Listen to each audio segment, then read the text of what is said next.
شیخ الاسلام ابن تیمیہ رحمۃ اللہ علیہ کی کئی کتابیں ہیں جو پہلی مرتبہ شیخ عزیر شمس رحمۃ اللہ علیہ کی کاوشوں سے مدون ہو کر کے صحت و اہتمام کے ساتھ تباہ ہوئی۔ یہ میری بدقسمتی کی بات یہ ہے، میں سچی بات یہ ہے کہ جب بھی کبھی اس بات کا خیال آتا ہے نا تو مجھے بڑا ہی غم لگتا ہے کہ میں مکہ میں ان سے جا کے کیوں نہیں مل سکا۔ ان کی ایک بہت بڑی خوبی تھی کہ علمی کبر نام کی کوئی چیز نہیں تھی ان میں، عاجزی اتنی تھی کہ چھوٹوں کے ساتھ ایسے بیٹھتے تھے جیسے خود بھی طالب علم ہوں۔ شیخ عزیر شمس رحمہ اللہ جو ان کی ذات، جس طرح میں نے پہلے کہا، وہ ہشت پہلو شخصیت تھے کہ کہیں پہ وہ حالی کے اوپر حالی کے کلام کا ترجمہ کر رہے ہیں، اور حالی کے کلام کا ترجمہ کرنے کے لیے شاعرانہ ذوق ہونا لازم ہے۔ جی ہاں، یہ تو نہیں ہو سکتا ہے کہ بندے کو شعر و شاعری سے شغف ہی نہیں ہے، تو وہ حالی کے کلام کا عربی ترجمہ کر رہا، پاسبل ممکن نہیں نا۔ انہوں نے پی ایچ ڈی کا مقالہ بھی لکھا تھا اور وہ عربی شاعری کے حوالے سے تھا، لیکن ہوا یوں کہ ان کی اپنی سپروائزر سے بن نہ سکی، کچھ معاملات ایسے پیش آ گئے کہ عربی شاعری کا جو مقالہ تھا وہ سبمٹ نہیں ہوا اور پی ایچ ڈی کی ڈگری نہیں ملی۔ تاہم وہ اس کے محتاج بھی نہیں تھے، اگر ان کو پی ایچ ڈی کی ڈگری ملتی تو یہ خود پی ایچ ڈی کے لیے ایک اعزاز کی بات ہوتی، ان کے لیے کوئی اعزاز کی بات نہیں ہوتی۔ شیخ عزیر رحمہ اللہ جو تھے طوطا شناسی میں ایک خاص مقام رکھتے تھے، اور سب سے بڑی بات یہ ہے کہ اس میں اس کی قدامت کا بھی بتا سکتے تھے اور کس کے ہاتھ کا لکھا، خاص طور پہ امام ابن تیمیہ رحمہ اللہ جو ان کے قلم کی ان کو اتنی پہچان تھی کہ ان کے ہاتھ کا لکھا وہ مسودہ بتا سکتے تھے۔ یہ دیکھیں کہ عشاء کی نماز کے لیے وضو کیا تھا، اور میں سمجھتا ہوں کہ ملائے اعلیٰ کی بلندیوں پہ جا کر انہوں نے عشاء کی نماز ادا کی۔ السلام علیکم ورحمۃ اللہ وبرکاتہ۔ شخصیات کے حوالے سے ہمارے اس پروگرام کا جو سلسلہ جاری ہے، اس میں آج ایک نہایت محترم، معزز اور تاریخی شخصیت ہمارے پیش نگاہ ہیں۔ حال ہی میں شیخ محمد عزیر شمس جن کی وفات ہوئی، ان کو دیکھتے ہیں تو محسوس ہوتا ہے جیسے یہ کوئی صدیوں پرانی شخصیت ہے، یعنی کہ ایسی شخصیات کا تذکرہ ہم کتابوں میں پڑھتے ہیں کہ جو صدیوں پہلے گزر چکی آئی اور گزر چکے، اور ان کے نشانات ثبت ہیں۔ لیکن دیکھیے، بڑی دلچسپ بات یہ ہے کہ طالب علم، ہمارے جیسے سوچنے والے، لکھنے پڑھنے والے جو ہیں، وہ بڑی بڑی شخصیات کا جب تذکرہ سنتے ہیں اور پڑھتے ہیں اور ان کے علمی حوالے سے کارہائے نمایاں کو دیکھتے ہیں تو ہم یہ محسوس ہوتا ہے یہ ایک عہد تھا جو گزر گیا۔ لیکن جب شیخ عزیر کو دیکھا، ان کو سنا، ان کے جو نمایاں کارنامے دیکھے تو محسوس ہوا کہ یہ عہد ابھی چل رہا ہے، یہ اللہ کی مشیت ہے جو جاری رہتی ہے۔ تو شیخ پر گفتگو کے لیے ہمارے ساتھ موجود ہیں تنزیل صدیقی صاحب، جو الحمدللہ ہمارے اس سلسلے میں کئی پروگراموں میں ہمارے ساتھ چل رہے ہیں۔ تو السلام علیکم ورحمۃ اللہ۔ آپ کا وعلیکم السلام ورحمۃ آپ کا شکریہ کہ آپ سفر کر کے لاہور تشریف لائے، لمبا سفر کیا آپ نے، اور آپ ہمارے ان پروگراموں کا حصہ بن رہے ہیں۔ تو آج ہماری شخصیت جو ہے، اس پروگرام کی ہماری جو شخصیت ہے، شیخ عزیر شمس ہے۔ شیخ عزیر شمس بذات خود اللہ کی نشانیوں میں سے ایک نشانی تھی، بلا شبہ۔ یعنی کہ جو پرانے بزرگوں کے واقعات ہم کتابوں میں پڑھتے ہیں، ان کے حافظے کے، ان کے کتابوں کے لکھنے کے، کتابوں کو یاد کرنے کے واقعات ہیں، شخصیات کے اوپر ان کی جو گرفت ہے، وہ سارے واقعات جو کتابوں میں پڑھتے ہیں انہیں میں یقین نہیں آتا، اور بعض لوگ تو تشکیک کا شکار ہو جاتے ہیں۔ وہ کہتے ہیں یہ کیسے ہو سکتا ہے یار، ایک بندے کو اتنے ہزاروں صفحات زبانی یاد ہیں، اتنے لاکھوں صفحات زبانی یاد ہیں، اتنی ہزارہ اسناد جو ہیں خلط ملط کر کے دے دیجیے، وہ ان کو سب کو الگ الگ کر کے نکھار کے نتھار کے سامنے رکھ دیتے ہیں۔ تو یہ سارے واقعات جو لوگوں کو بڑے عجیب لگتے ہیں۔ جو لوگ شیخ عزیر شمس کو جانتے ہیں، جنہوں نے ان کو دیکھا، جو ان کے علم کے حوالے سے آگاہی رکھتے ہیں، ان کو اندازہ ہوتا ہے پھر کہ یہ باتیں جو پرانی باتیں ہیں نا، یہ بھی واقعات اس طرح ہی ہوں گی۔ بدقسمتی کی بات یہ ہے، یہ میں اپنے سارے دوستوں کو جو اس پروگرام کو سن رہے ہیں، اہل حدیث ہیں جو غیر اہل حدیث ہیں، ایک بہت بڑا بدقسمتی والا جو پہلو ہے وہ جو میں بیان کرنے لگا ہوں شیخ عزیر شمس کے ان کے حوالے سے اس گفتگو کے ضمن میں، کہ ہم نے اپنے دائرے بڑے تنگ کر لیے، ہم نے اپنے دائرے بڑے محدود کر لیے مسلکی عصبیت کی۔ دیکھیے، اپنے مسلک کے اوپر فخر ہر بندے کا حق ہوتا ہے، اور اپنے مسلک کو پروموٹ کرنے کا، اس کی تبلیغ کرنے کا بھی ہر بندے کو حق ہوتا ہے، لیکن یوں دیواریں بند کر لی جائے کہ دوسرے کو دیکھنا ہی نہیں ہے، یہ بہت بڑی بدقسمتی ہوتی ہے۔ اس سے نہ انسان کی نظر میں وسعت آتی ہے، نہ دماغ میں وسعت آتی ہے۔ تو یہ جو ہماری جو نا وسعت قلبی جو رخصت ہوئی ہے، اس کا نقصان سب سے یہ بڑا ہوا کہ بہت بڑی بڑی شخصیات وہ ایک دائرے تک محدود کر دیا گیا ان کو۔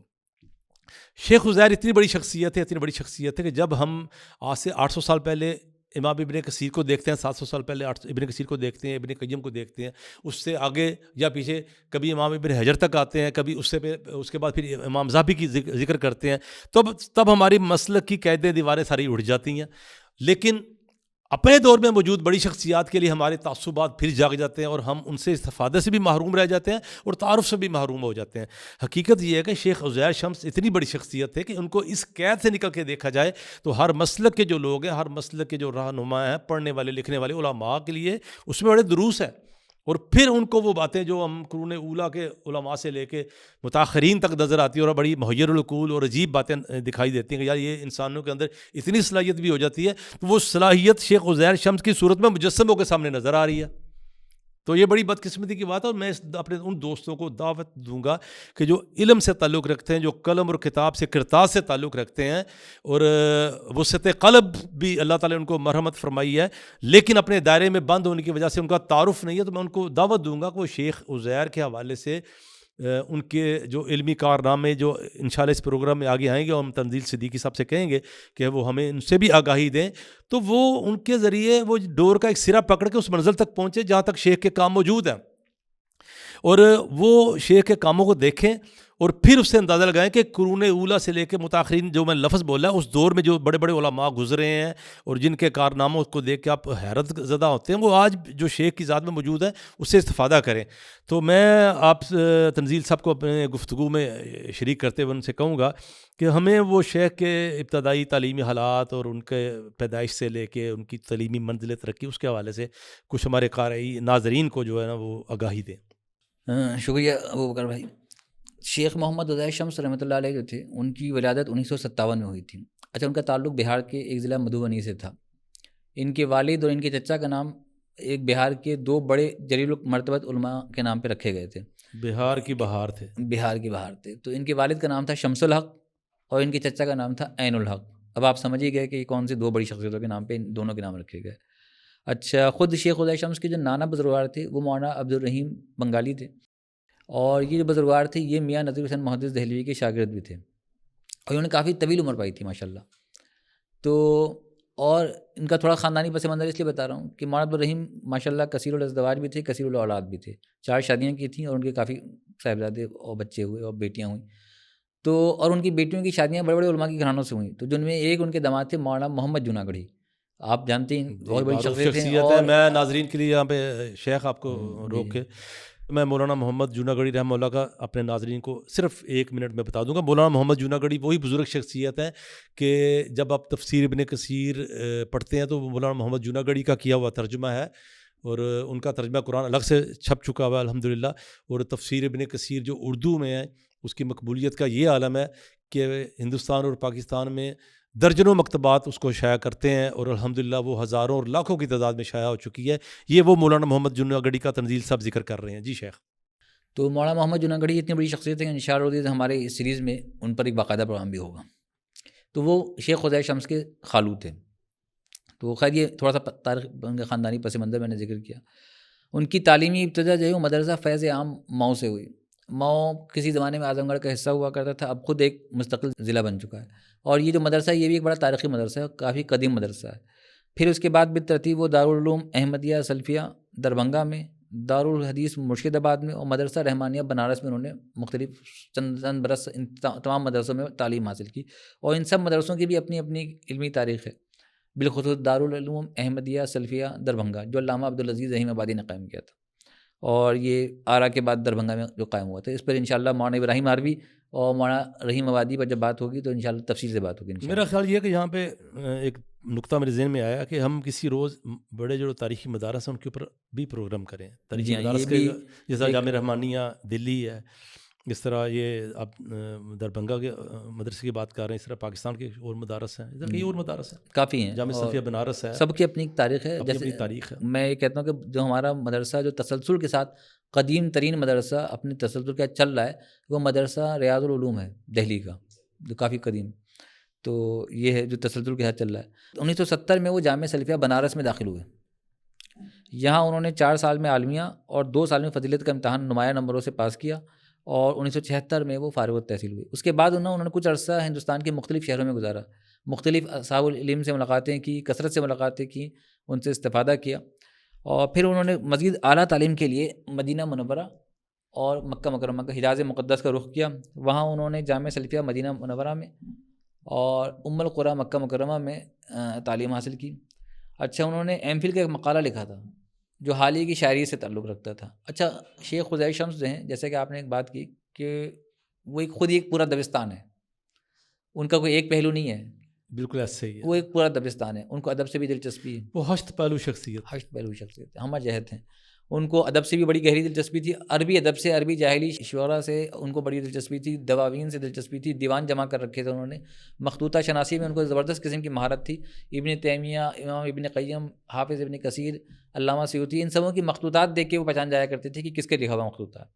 اس سلسلے میں انہوں نے کافی محنت بھی کی اور مخطوطہ اس شناسی پہ ہم آگے بات کریں گے انشاءاللہ تو میں چاہتا ہوں پہلے ہم تعلیمی سلسلے کے بارے میں کچھ بات کریں. تعلیمی سلسلہ یہ تھا کہ انہوں نے ایم فل کا جو مقالہ لکھا تھا وہ حالیہ کے حوالے سے, حالیہ کی میں نے آپ کو ٹوکا اس لیے کہ مخطوطہ شناسی, ابن تیمیہ, یہ تو مستقل ان کی ذات کے موضوعات ہیں, بہت موضوعات ہیں, اور بڑا ایک پورا, جیسے میں شخصیت کے سحر میں کھو کر کے میں اس طرف نکل گیا. ایسے ہی ان کی شخصیت ہی ایسی ہے کہ جو صاحب علم جس کو ذوق ہے جب ان کو دیکھنا شروع کر دیتا ہے تو بندہ حیران ہو جاتا ہے. جی تو انہوں نے پی ایچ ڈی کا مقالہ بھی لکھا تھا اور وہ عربی شاعری کے حوالے سے تھا, لیکن ہوا یوں کہ ان کی اپنی سپروائزر سے بن نہ سکی. کچھ معاملات ایسے پیش آ گئے کہ عربی شاعری کا جو مقالہ تھا وہ سبمٹ نہیں ہوا اور پی ایچ ڈی کی ڈگری نہیں ملی.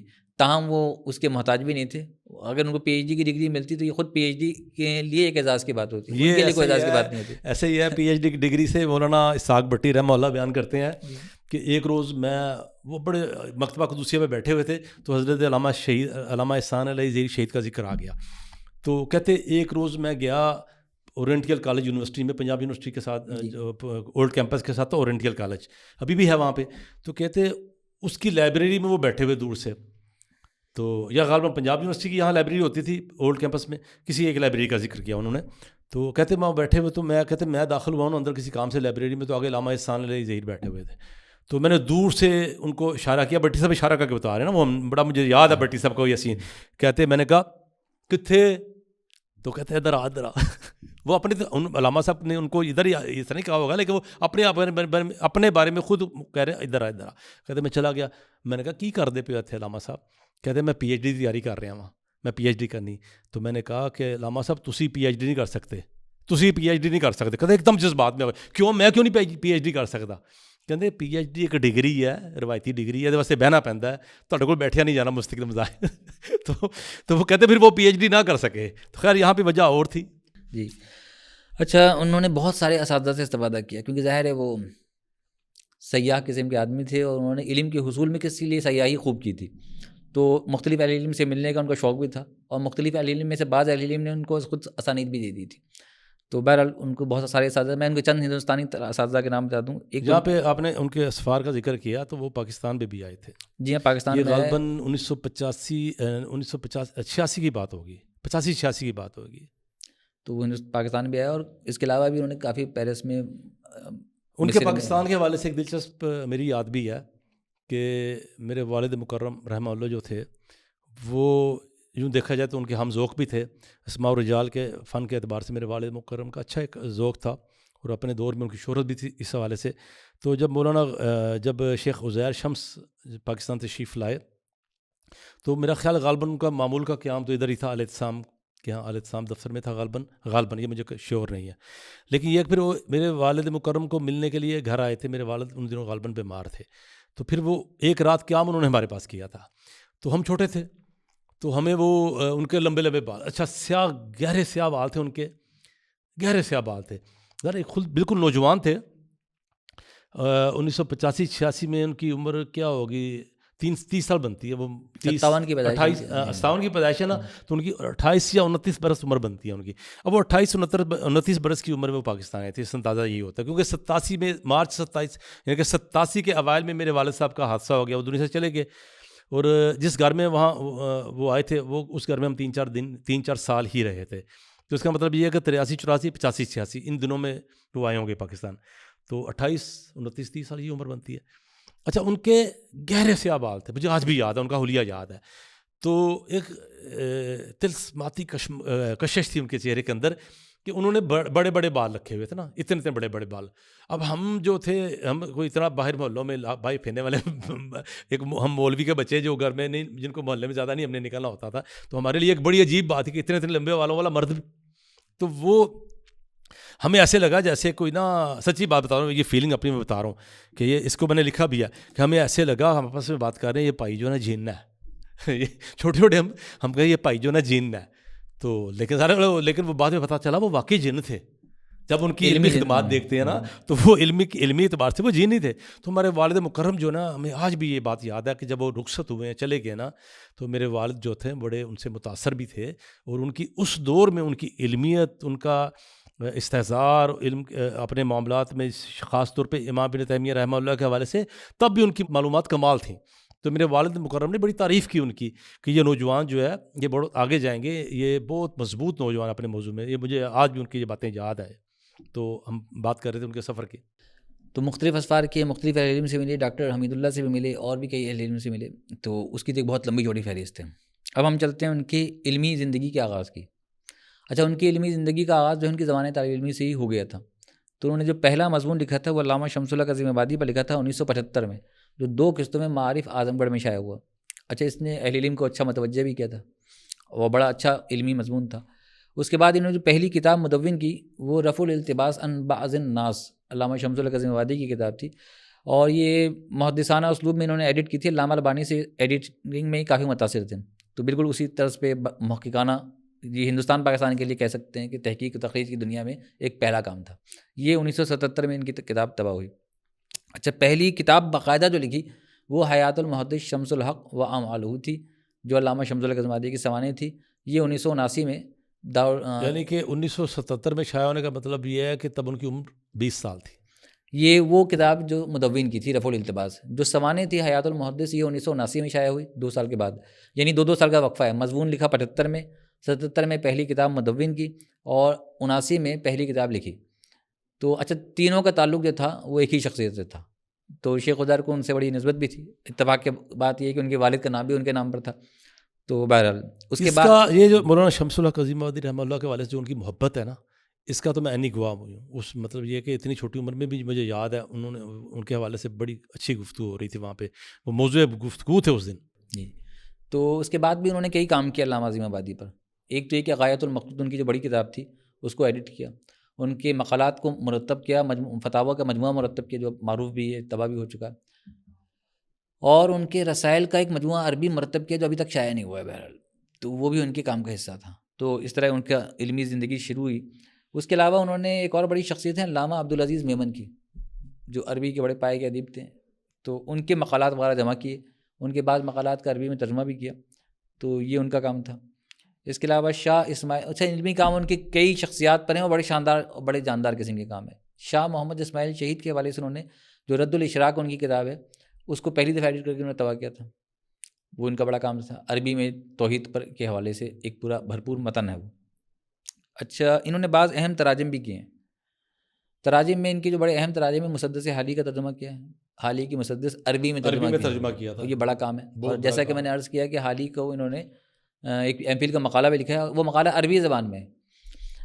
حالی کے علمی اثرات، شعری اثرات جو ہیں وہ عربی زبان میں انہوں نے بھرپور ایک مقالہ لکھا ہے. میرے خیال سے عربی زبان میں حالی پر کیا گیا شاید یہ پہلا ہی کام ہوگا.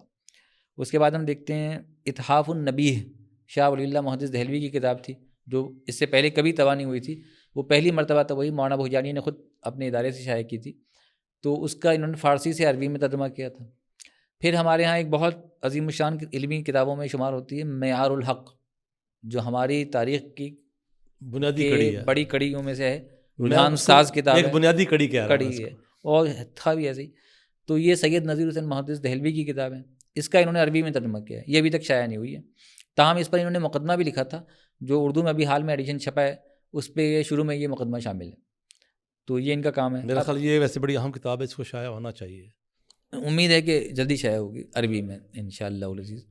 اچھا، شیخ عزیر شمس رحمہ اللہ جو ان کی ذات، جس طرح میں نے پہلے کہا، وہ ہشت پہلو شخصیت تھے کہ کہیں پہ وہ حالی کے اوپر حالی کے کلام کا ترجمہ کر رہے ہیں، اور حالی کے کلام کا ترجمہ کرنے کے لیے شاعرانہ ذوق ہونا لازم ہے. جی ہاں. یہ تو نہیں ہو سکتا کہ بندے کو شعر و شاعری سے شغف ہی نہیں ہے، تو وہ حالی کے کلام کا عربی ترجمہ کر رہا ہے، پاسبل ممکن نہیں نا. تو دوسری طرف یہ ہے کہ وہ اگر ان کی مخطوطہ شناسی ہے، وہ ایک ایسا فن ہے کہ جو کوئی خواب ہی دیکھ سکتا ہے، اس میں وہ ید طولہ حاصل تھا ان کو ماشاءاللہ. تو ان کی یہ مخطوطہ شناسی کے حوالے سے ان کی جو شخصیت ہے اس کے حوالے سے میں چاہوں گا کہ ہم نے ناظرین کو کچھ بتائیں کہ پہلی تو بات یہ ہے مخطوطے سے مراد مطلب یہ بعض بدقسمتی کی بات ہے، یہ بھی مجھے بتانا پڑ رہا ہے کہ مخطوطہ کہتے ہیں کس کو ہیں۔ بنیادی طور پہ قلمی نسخہ جو ہوتا ہے ہاتھ سے جو لکھے مسودے ہوتے ہیں وہ مخطوطے میں شمار ہوتے ہیں، لیکن یہاں پہ عموماً جب ہم مخطوطہ شناسی کہتے ہیں تو یہاں مراد قدیم مخطوطے ہوتے ہیں، جو قدیم شخصیات کی کتابیں جو لکھی ہوتی ہیں۔ پہلے قلمی کتابیں ہوتی تھیں، کتابیں چھپنے کا پریس کا سلسلہ تو نہیں ہوتا تھا ماضی میں، تو وہ جو مخطوطے ہیں وہ بڑی تاریخی اہمیت رکھتے ہیں۔ اور اس کی جو مخطوطہ شناسی یعنی کہ بظاہر یہ بڑا عام سا لفظ ہے مخطوطہ شناسی، تو اس میں میں آپ کو بتاتا ہوں کہ اس کے کئی پہلو ہوتے ہیں کہ مخطوطہ ہے، ہاتھ کی لکھی کتاب ہے، ایک مثال ہے صحیح بخاری کا ہاتھ کا لکھا نسخہ آ گیا، تو اس کی ایک تاریخی اہمیت ہوگی کہ کس دور میں لکھا گیا، اس کی صحت کا کیا عالم ہے، اور کس نے لکھا، کس سن میں لکھا گیا۔ اور پرانے جو مخطوطے ہوتے تھے اس میں جو کاتب حضرات ہوتے تھے انہوں نے اپنی مہریں بنوائی ہوتی تھیں، یا پھر وہ آخر میں اپنے دستخط کر کے اس کے اوپر اپنے وہ اس دور کا وہ جو سن لکھ دیتے تھے۔ تو اس کی قدامت کی ایک اپنی اہمیت ہے، قدامت کی اپنی اہمیت ہے، کس کا لکھا ہوا ہے وہ اس کی اپنی اہمیت ہے۔ میرے والد مکرم کو بھی یہ بھی دیکھیں نا شیخ عزیر کا، میرے والد مکرم کو بھی مخطوطوں سے بڑی دلچسپی تھی، تو وہ بلکہ اس کو بطور کاروبار بھی کرتے تھے۔ ابھی بھی میرا خیال یہ ہے کہ کچھ نہیں تو 15-20 کتابیں مخطوطے ہمارے پاس پڑے ہوئے ہیں بڑے قیمتی قسم کے۔ تو شیخ عزیر رحمہ اللہ جو تھے مخطوطہ شناسی میں ایک خاص مقام رکھتے تھے، اور سب سے بڑی بات یہ ہے کہ اس میں اس کی قدامت کا بھی بتا سکتے تھے اور کس کے ہاتھ کا لکھا۔ خاص طور پہ امام ابن تیمیہ رحمہ اللہ جو ان کے قلم کی ان کو اتنی پہچان تھی کہ ان کے ہاتھ کا لکھا وہ مسودہ بتا سکتے تھے۔ تو میں چاہوں گا مخطوطہ شناسی کے حوالے سے شیخ کی جو صلاحیتیں ہیں، جو ان کا اس معاملے میں کمال ہے، اس کا کچھ تذکرہ کیا جائے۔ اچھا، مخطوطہ شناسی کا جو ذوق پروان چڑھا نا، یہ زمانے تعلیمی سے جیسے فارغ ہوئے ہندوستان میں ہی تھے، تو مختلف جگہوں پہ جہاں سفر کیا وہاں وہ پٹنہ پہنچے تھے، اور وہاں کے ایک مشہور کتب خانہ ہے خدا بخش لائبریری پٹنہ میں کے نام سے، وہاں یہ کافی بڑی لائبریری، بہت بڑی لائبریری، بلکہ اس کی لائبریری کی اپنی ایک شان، جو اپنی فہرست ہے وہ کئی جلدوں میں شائع ہوئی۔ جی ہاں، اور مخطوطات کی فہرست کئی جلدوں میں چھاپی ہوئی ہے، تو مخطوطات کے اعتبار سے بڑی قیمتی لائبریریوں میں شمار ہوتی ہیں۔ تو وہاں شیخ عزیر نے کافی وقت گزارا، مخطوطات دیکھنے کا ذوق وہیں سے ان کو پروان چڑھا۔ پھر جب وہ مدینہ میں گئے نا تو وہاں بھی انہوں نے 3 برس مسلسل مخطوطہ شناسی پہ کام کیا، فہرستیں مرتب کی، تو اس سے ان کا ایک ذوق پروان چڑھ گیا، اور مخطوطہ پڑھنے کی جو مہارت تھی وہ دن بدن تیز ہوتی گئی، مہارت حاصل بڑھتی گئی چلی گئی۔ تو جیسے کہ آپ نے ذکر کیا امام ابن تیمیہ کا، تو امام ابن تیمیہ، امام ابن قیم، حافظ ذہبی، ابن کثیر، علامہ سیوطی وغیرہ کے رسم الخط کو دیکھ کے وہ پہچان جایا کرتے تھے کہ کس کا لکھا ہوا ہے۔ یہ ان کی بڑی اتنی مہارت تھی کہ اپنے سے کوئی کہا کہ 800 سال پہلے، جی 800 سال پہلے بزرگ گزرے ہیں، ان کے مخطوطوں ان کے خط کو پہچاننے کی اتنی مہارت تھی کہ اس سے ان کو اندازہ ہو جاتا تھا کہ یہ امام ابن تیمیہ رحمہ اللہ کے ہاتھ کا ہی لکھا ہوا اصل مسودہ ہے۔ اچھا، میں اپنے ناظرین کو کچھ مسودے انہوں نے پہلی دفعہ سامنے بھی ان کی وجہ سے آئے ہیں، بہت سارے آئے ہیں، کچھ نہیں ہے، کافی ہیں، اس کی بھی ایک لمبی چوڑی فہرست ہے، اور میں انشاءاللہ اپنے ناظرین کو ہم اس پروگرام کے توسط سے ان قدیم مخطوطات کی جو نا ایک جھلک بھی دکھائیں گے کہ وہ کیسے مخطوطے تھے جو وہ پڑھا کرتے تھے، انشاءاللہ اسکرین پہ دکھا دیں گے، کیونکہ ایک مخطوطہ ہوتا ہے جو ہم 100-200 سال پرانا پڑھتے ہیں، اس کو بھی پڑھنا آسان نہیں ہوتا، بعض دفعہ 100 سال میں بھی رسم الخط کا بڑا فرق آ چکا ہے، آپ کو پتہ ہی ہے۔ پھر لکھنے والے کا اپنے قلم کا بھی کیا اندازہ، یہ بھی ایک اہم چیز ہوتی ہے، کوئی کتنا آسان لکھتا ہے۔ میر تقی میر کا ایک دیوان تھا جو تقریباً 180 سال پرانا تھا، تو وہ پڑھ کے دیا تھا ڈاکٹر معین الدین عقیل صاحب کو، تو وہ 170-80 سال پرانا تھا، تو اس کو پڑھنا بھی کافی مشکل ہو رہا تھا۔ اسی طرح ہمارے ایک معاصر تھے حکیم محمود احمد برکاتی صاحب، اس میں جو میر تقی میر کے آپ نے دیوان کا ذکر کیا، اس کی تصویر میں نے دیکھی ہوئی ہے، اس میں بعض اشعار کے اوپر کافی التباس ہوا تھا کہ یہ یعنی کہ کافی مسائل سامنے پیش آئے تھے اس کے۔ اچھا، اسی طرح حکیم محمود احمد برکاتی ہمارے معاصر بزرگ تھے، تو ان کا جو رسم الخط تھا وہ ایسا تھا کہ پورے کراچی میں 2 ہی احباب پڑھ سکتے تھے، ایک میں اور ایک ملک نواز احمد اوان صاحب۔ لیکن آپ دونوں پڑھ لیتے تھے، شاید خود وہ واپس پڑھ لیتے تھے۔ وہ تو پڑھ لیتے تھے، خیر تو وہ بڑے خوش ہوئے تھے جب میں نے ان کی ایک پتلی سی کتاب چھاپی تھی ولیتی بیویاں ولیتی شوہر، تو اس بات سے بڑے خوش ہوئے کہ میں نے ان کو بغیر کچھ پوچھے جو ہے نا پورا مسودہ پڑھ کے ان کو تیار بھی کیا۔ ایک قدیم مصنف کے بارے میں مشہور ہے کہ وہ ان کی خطاطی جو ان کا خط جو تھا نا وہ بہت زیادہ وہ بد خط تھے، ایک خوش خط ہوتا ہے ایک بد خط، وہ اتنے بد خط تھے کہ ایک روز بازار میں کتابیں دیکھ رہے تھے، ان کو ایک بہت بری ہینڈ رائٹنگ کا مخطوطہ ملا، تو انہوں نے وہ بڑے خوش ہو گئے، صرف اس وجہ سے خرید لیا کہ میں اپنے احباب کو بتا سکوں کہ دیکھو یار مجھ سے بھی زیادہ کوئی برا لکھنے والا ہے، تو بعد میں پتہ چلا وہ ان کو اپنا ہی پرانا لکھا ہوا تھا۔ جی ہاں، یہ بڑا مشہور واقعہ ہے، مشہور اور حقیقت ہے۔ تو میں نے اس تمہید کو تھوڑا اس لیے بڑھایا تاکہ ہمارے ناظرین کو اندازہ ہو سکے کہ مخطوطہ پڑھنا کوئی آسان کام نہیں تھا۔ جی بالکل، وہ بھی کئی صدیوں پرانا مخطوطہ۔ سب سے بڑی بات یہ ہے کہ یہ فلاں کا لکھا ہوا ہے، خالی پڑھ لینا نہیں ہے، اس کی پہچان رکھنا، یہ فلاں بندے کا ہینڈ رائٹنگ ہے۔ تو شیخ الاسلام ابن تیمیہ رحمۃ اللہ علیہ کی کئی کتابیں ہیں جو پہلی مرتبہ شیخ عزیر شمس رحمۃ اللہ علیہ کی کاوشوں سے مدون ہو کر کے صحت و اہتمام کے ساتھ تباہ ہوئی. یہاں پہ میں اس بات کا اضافہ کروں گا، اس کو موجودہ دور میں باقاعدہ سائنس قرار دیا گیا ہے، یہ خط تحریر شناسی جو ہے. جی ہاں. تو شیخ الاسلام کی کئی چیزیں آئیں، مجموعہ رسائل کئی جلدوں میں آ گئے، اور آخر وقت تک ان کا یہ شغف برقرار تھا شیخ الاسلام رحمۃ اللہ علیہ سے. ان کا ایک بہت عظیم الشان کام، افسوس کہ ابھی تک تشنہ تکمیل یا منظر شہود پر نہیں آ سکا، وہ یہ تھا کہ شیخ الاسلام رحمۃ اللہ علیہ کے حوالے سے جتنا کام کسی بھی دنیا کی زبان میں ہوا ہے، اور جتنی کتابیں چھپی، کس ایڈیشن چھپی، کس نے ترجمہ کیا، کب چھپی، یہ سارا وہ ایک فہرست بنا رہے تھے. اردو میں کتنے ترجمے ہوئے، کن کن لوگوں نے کیے. تو یہ ایک بہت بڑا کام تھا جو کہ افسوس کے مکمل نہیں ہو سکا اور چھپ نہیں سکا. میں سمجھتا ہوں کہ اگر وہ کسی بھی شکل میں موجود ہے تو اس کو چھپنا چاہیے، خواہ نا تکمیل پذیر، یا کم از کم PDF فارمیٹ میں آ جائے تاکہ لوگوں کو استفادے کے لیے وہ عام ہو جائے. یہ بہت بڑی بات ہے. یہ بہت بڑی بات ہے. میں تو کہوں گا کہ چھپنا ہی چاہیے اس کو، تاکہ ریفرنس بن جائے. اور اس پہ ہم نے بھی ابن تیمیہ پہ بہت معمولی سے 2-4 چھوٹے موٹے کام کیے تھے. تو اس میں اندازہ لگائیں کہ شیخ عزیر نے اس میں بھی دلچسپی لی تھی، کہا تھا کہ یہ سب ہمیں تفصیلات بھیجیے. تو میرے پاس ایک ترجمہ بھی پڑا ہوا تھا، تو اس کا بھی انہوں نے تفصیلات لی کہ آپ کے پاس ابھی چھپا نہیں، تو مجھے تفصیلات ضرور بھیج دیجیے. تو بڑی دلچسپی لیتے تھے. اور یعنی میری اس بات کی بات نہیں ہے، پوری دنیا میں لوگوں سے اس طرح رابطے میں رہتے تھے کہ جو بھی کام ابن تیمیہ پر ہے مجھے بتایا جائے. جہاں ان کو پتہ چل جائے کہ فلاں کام ہوا ہے تو اس سے فوراً رابطہ کرتے تھے. تو یہ ان کا بہت بڑا کام تھا. علوم ابن تیمیہ کے وہ اس دور میں بڑے مجدد تھے. انہوں نے تجدید کی، اس کی نشر و اشاعت کا بہت بڑا فریضہ انجام دیا، اور یہ بلا شبہ بہت بڑا کارنامہ ہے ان کی زندگی کا. اس کے علاوہ آپ جانتے ہیں امام ابن قیم رحمۃ اللہ علیہ، ان پر بھی ان کا بڑا کام ہے. ان کی بھی کئی کتابیں تحقیق تدوین کے ساتھ انہوں نے شائع کی ہیں، بعض قلمی کتابیں چھاپی ہیں. تو اس کے علاوہ پھر ایک بڑا نام آتا ہے علامہ عبد الرحمن المعلمی کا. ان کی بھی کتابیں ایڈٹ کی، رسائل ایڈٹ کیے اور مجموعہ تیار کیا. اچھا، علامہ عبد الرحمن مولوی رحمہ اللہ کے حوالے سے جو ان کا کام ہے، شاید آپ کے علم میں ہو، اگر ہے تو مجھے بتائیے گا دوستوں کے لیے. اس میں وسعت بہت زیادہ، شیخ مولوی نے بہت لکھا. جی ہاں، اور بہت اچھا یہ جو ذوق تھا نا ان کا. علامہ آپ دیکھیں گے آخری دور کی 3 شخصیات ان کی دلچسپی کا محور تھی، علامہ عظیم آبادی، علامہ میمن اور علامہ مولوی. ان تینوں نے اصل کام عربی میں ہی کیا ہے، اور تینوں ہی اپنے دور کی متاخر شخصیتیں، لیکن اسٹینڈرڈ کے اعتبار سے پہلے زمانے کی شخصیتیں لگتی ہیں تینوں. ایسے ہی بالکل. تو شیخ عزیر کی جو دلچسپی بنی ان تینوں سے، اس کی سب سے بڑی وجہ بھی یہی تھی. تو علامہ مولوی کا کام جو ہے نا بڑے اسٹینڈرڈ کا کام تھا. اچھا، علامہ مولوی آپ کو پتہ ہی حیدرآباد دکن میں بھی رہے تھے، تو ان کا بڑا کام تھا. تو شیخ عزیر نے ان سبوں کو مدون کیا، مرتب کیا، جمع کیا، اور یہ چیزیں آئیں. خود شیخ عزیر شمس رحمۃ اللہ علیہ کے مقالات کا ایک مجموعہ چھپا ہے، مختصر مجموعہ ہے، اور مزید اس پہ کام ہو رہا ہے. ان کے مکاتیب بھی جو ہے نا وہ ایڈٹ کیے گئے ہیں. اچھا، ان کے ایک شاگرد ہیں، ہمارے دوست ہیں، ثناء اللہ صادق تیمی.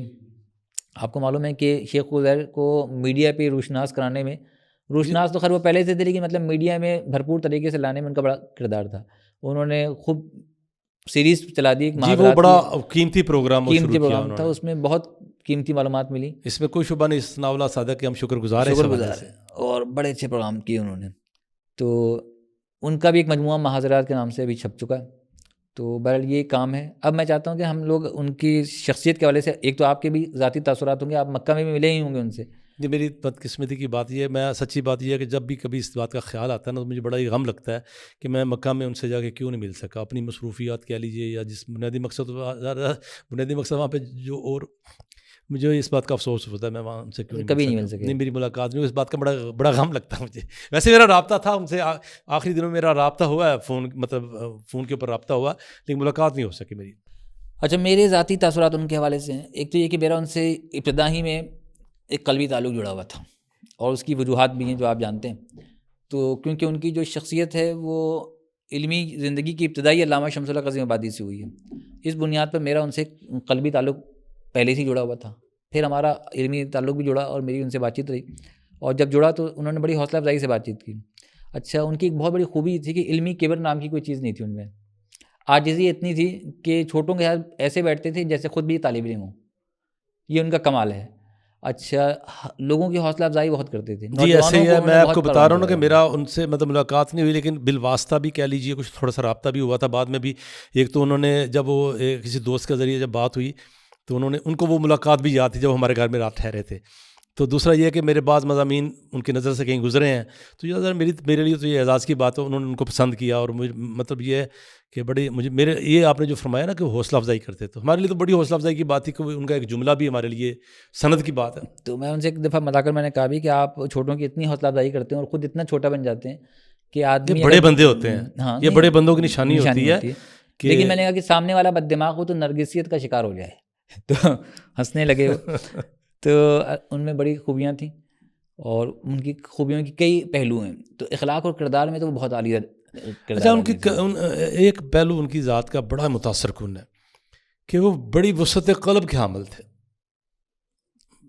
اس میں کوئی شبہ نہیں ہے۔ اور میں ایک اور بات کہتا ہوں کہ ہمارے یہاں ایک چیز ہوتی ہے کہ آپ کے پاس بہت کثرت سے علم ہے، بہت بڑا علم ہے، لیکن زرخیز دماغی جو ہے نا، یہ ایک دوسری چیز ہے جو علم کو نکھار دیتا ہے۔ تو شیخ عزیر کے بعد جو ہے نا بڑا زرخیز دماغ تھا، ان کی دماغ میں بڑی زرخیزی تھی، فکر میں بڑی وسعت تھی، شخص صلاحیتیں بڑی اس لیے اعلیٰ انہوں نے تھیں۔ اپنے آپ کو دیواروں میں بند نہیں کیا تھا نا۔ نہیں کیا۔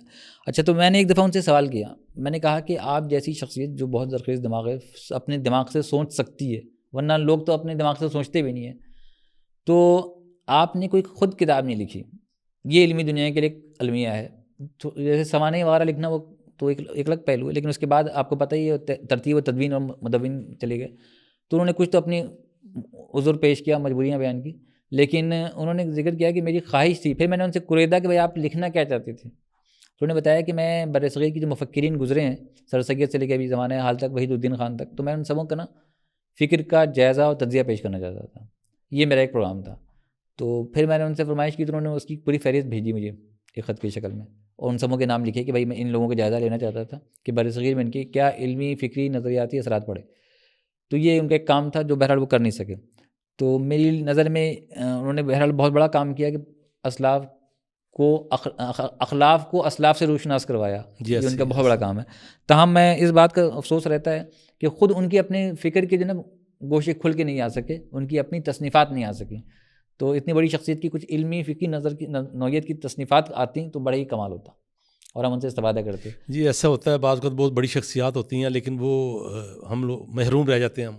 تو شیخ عزیر شمس رحمہ اللہ کی جو شخصیت ہے، یہ تو واقعتاً یہ مطلب یہ ہے کہ اس کو اگر اسٹڈی کیا جائے، ان کے کام دیکھے جائیں، تو یہ لمبے کئی پروگراموں والی بات ہے، جو خاص طور پہ ان کا تحقیقی کام ہے، تصنیفی کام تو آپ نے فرمایا وہ نہیں کر سکے، اللہ کی تقدیر تھی۔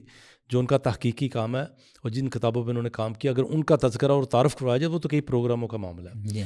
تو ابھی تو صرف شیخ کی شخصیت کے اوپر یہ تاثرات ہیں، تو میں چاہوں گا ہم پروگرام کے اختتام میں چاہوں گا کہ آپ کا چونکہ ان سے تعلق بھی رہا ہے، رابطہ بھی رہا ہے، تو آپ اس والے سے اپنے تاثرات پیش کریں۔ دیکھیں، ان کی وفات کی خبر مجھے اسی دن رات میں ہی مل گئی، 15 اکتوبر 2022 میں ان کی وفات ہوئی۔ مولانا عارف جاوید محمدی صاحب کی بار بار کال آ رہی تھی، پھر جب میں نے بات سنی تو مجھے پتہ چلا کہ ان کی وفات ہو گئی ہے۔ اچھا، یہ میرے لیے ایک بہت بڑا صدمہ تھا، اچانک وفات بھی ان کی اچانک ہی ہوئی، اور وہ بالکل صحت مند تھے، ان کے پروگرام بڑے اچھے لگ رہے تھے، آ رہے تھے۔ آپ یہ دیکھیں کہ عشاء کی نماز کے لیے وضو کیا تھا، اور میں سمجھتا ہوں کہ ملائے اعلیٰ کی بلندیوں پہ جا کر انہوں نے عشاء کی نماز ادا کی، انشاءاللہ۔ تو اللہ رب العزت کی کامل مغفرت فرمائے، جنت الفردوس میں جگہ دی۔ آمین۔ تو ان کی وفات ایک بہت بڑا علمی سانحہ بھی ہے۔